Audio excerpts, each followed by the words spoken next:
Hey, welcome back to Carl Prusa MMA. I'm Carl Prusa. Today I'm with Miss Amanda Andrews ahead of her Conflict MMA 63 Muay Thai contest going down next Saturday, Augusta, Georgia. She's taking on Emily Peck. Amanda, how are you doing and how are you feeling knowing that you're only about 9 days from going back out there and competing again? Just coming off of competing only a few weeks ago, I feel great. I feel ready. I feel more in shape than I've ever felt my entire life, to be honest. Even with the weight cut, everything's going really well in the camp. So overall, pretty good. You know, your last time out was just a couple weeks ago over in Charleston. You took on a very game opponent in Kristen Gifford. One of the fights of the night, I mean, that thing was absolutely an action-packed performance. I mean, you were literally hitting her with everything. I mean, at one point, you hit her with a head kick straight in the face. I mean, she ate it like nothing even happened. But overall, now that you've had a little bit of time to process the performance, a lot of good takeaways from you looking just to build on it and use that as some momentum. Yeah, of course. My team and I, we went over a game plan for this fight coming up. We're gonna implement some of those strategies.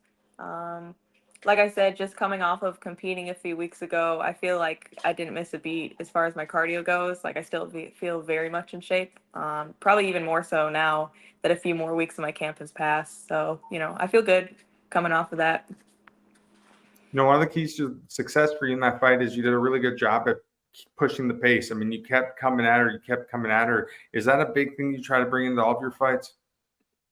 Yeah, so I think one of my stronger suits is definitely my cardio. I do a lot of road work outside of the gym, and I'm definitely more of a pressure-oriented fighter, if anything. So that'll probably be part of my game plan going into this fight. You know, obviously you were just competing not too long ago, back at it again. Obviously you're staying active, but when you were approached with the card, knowing that it's going to be in Augusta, Georgia, half the gym is on this card. I mean, there's 10 of you guys in total. Was it a no-brainer for you to say, yeah, I want to step up?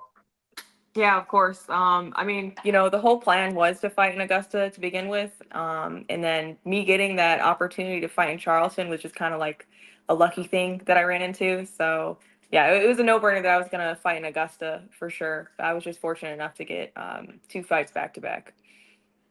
You know, your teammates were telling me that they were kind of surprised to see so many of you guys fighting on the card. I mean, obviously, 10 of you guys. Has training camp for this one been a little different with so many fighters going into competition here at the same event? Yeah, for sure. So this is actually my first year at the gym. I wasn't with Fagler's MMA last year when they had the show in Augusta, so I hadn't seen what their camp was like last year.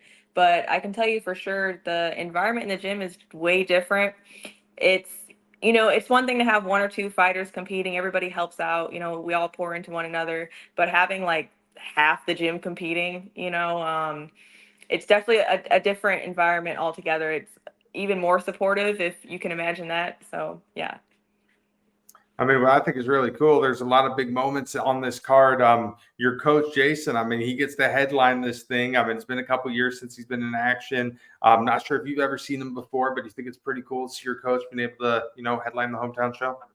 Yeah, no, I think it's awesome. I've never seen him fight up close and personal. I've only ever seen videos. Like I said, this is my first year with the gym, so I'm super excited to see my coach, throw down and do what he does.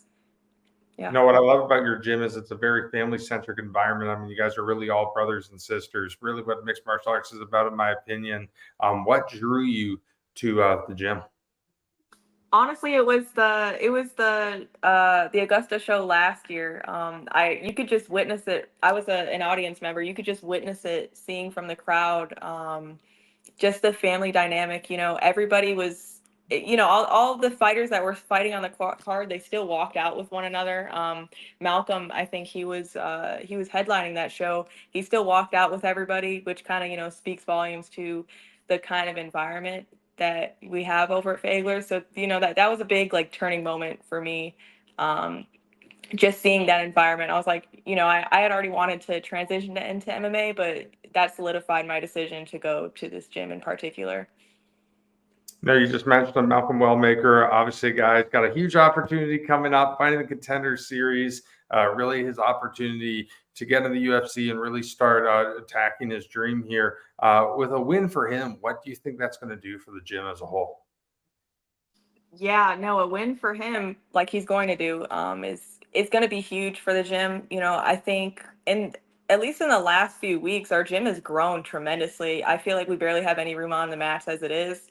So I think with a win, for him, it'll only attract more people to the gym. And I think it'll only give us more momentum and push all the other competitors to strive to do better, to, pour into one another more and, kind of prove to us that it's possible. Our dreams are possible. So it'll be really big when he wins. I think he's a perfect example of what a mixed martial artist should look like in the sense where, he handles himself so well. And I think what a lot of people fail to realize is to be a professional mixed martial artist, there's a lot of sacrifices that have to be made. Obviously, he's not making millions of dollars yet on his fights. A lot of you guys are amateurs. You guys aren't making money on your fights. You guys are working full-time jobs. You're staying up late training. You're doing this almost every single day. I'm sure there's much more other things you guys want to do. But for you personally, how do you get through the sacrifices? How do you stay motivated to get through it all?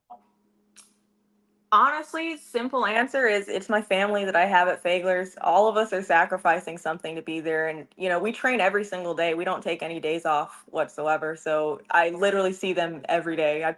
I see them more than I see like my actual family, which is kind of crazy. And just being surrounded by that good energy and just being surrounded by so many people that I'm honored to call my brothers and sisters. It really keeps you motivated. It's pretty easy to stay motivated when you have so many people pouring into one another. So you're taking on Emily Keck next weekend. She's got a kind of a similar record to you. I think one more fight than you have going into this one between the MMA and the kickboxing and all that. But overall, what do you think of her as an opponent? I was told that she's a pretty tough girl. So all respect to her. That's all I can really say. I think she's going to be a pretty tough opponent. And I'm looking forward to that matchup. Obviously, with the Muay Thai style of Muay Thai fight, I mean, this really opens up to a lot of strikes, a lot of head kicks, a lot of action. And if anyone's watched you fight, I mean, you bring it. I mean, you leave it all out there, and they're very entertaining when you do it. Are you kind of expecting this one to maybe turn into a bit of a dogfight? Anything can happen. Of course, I'm gonna go for the finish. And if it's there, it's there. Like I said, I'm gonna be, fighting my heart out for that finish. So of course, I think it's gonna be an action-filled fight. I'm hoping that she brings some of the action too, which I think she will. So I'm pretty excited. You've been doing very well with the Muay Thai. Has the possibility of mixed martial arts, has that been rolling around your head? Is that maybe something we see you do one day? Yeah, so of course, I actually train MMA with the rest of the team. We're still trying to work out a few kinks in my ground game. My wrestling's gotten a lot better. I've got jujitsu in my bag now. So, slowly but surely, we're looking towards making the full transition, definitely within the next year. Now, is the wrestling and jiu-jitsu something you really got into when you joined Fagler's? Yes. Before coming to Fagler's, I had only ever done kickboxing for a little under 2 years. So when I came over last August, I didn't have any sort of ground game in my bag whatsoever. I had never wrestled. I grew up with like my brothers who wrestled, but I personally never did any of that. So it was a completely different world for me. But I've really grown to love rolling and grappling. So I think it'll be good when I make the full transition. How's that adjustment process been for you? Did the jiu-jitsu and the wrestling, did that kind of come naturally? Were you able to pick it up right away? Was it a bit of a struggle at first? Oh gosh, no, it was not natural at all. If I'm being entirely honest, like all things, I'm the kind of person where I strive for perfection, so I get pretty frustrated with myself. I'm like my biggest critic, if you want to say that. So it definitely didn't come natural to me, and at first I honestly kind of hated it, but I've grown to love it so much. Like wrestling, like I said, it's like my favorite class to go to. I love the environment in there. I love the vibes. Yeah, I've grown to love it, but it was definitely a struggle at first for me. Now, you mentioned that you weren't fighting on the Augusta show last year, but you were there as a spectator. Now you get to go on the card. Have you started to envision what that crowd's going to be like and that atmosphere already? Yeah, of course. Like I said, I was in the audience, so I saw how like electrifying it was last year. So I'm really excited to be a part of that this year and put on a good show, especially with so many of like my brothers who are also fighting on the card with me. I'm really excited for that night for all of us. I think it'll be great. All right, Amanda, last question for you. In a perfect world, what goes down when you take on Emily Keck next weekend in Augusta, Georgia? Plain and simple, first round finish. Perfect world. That's that's what I'm looking for, and that's what I'm gonna go for. Awesome, Amanda. Well, thank you so much for talking with me tonight, and I wish you nothing but the best, and I look forward to seeing you in Augusta. Thank you. See you soon.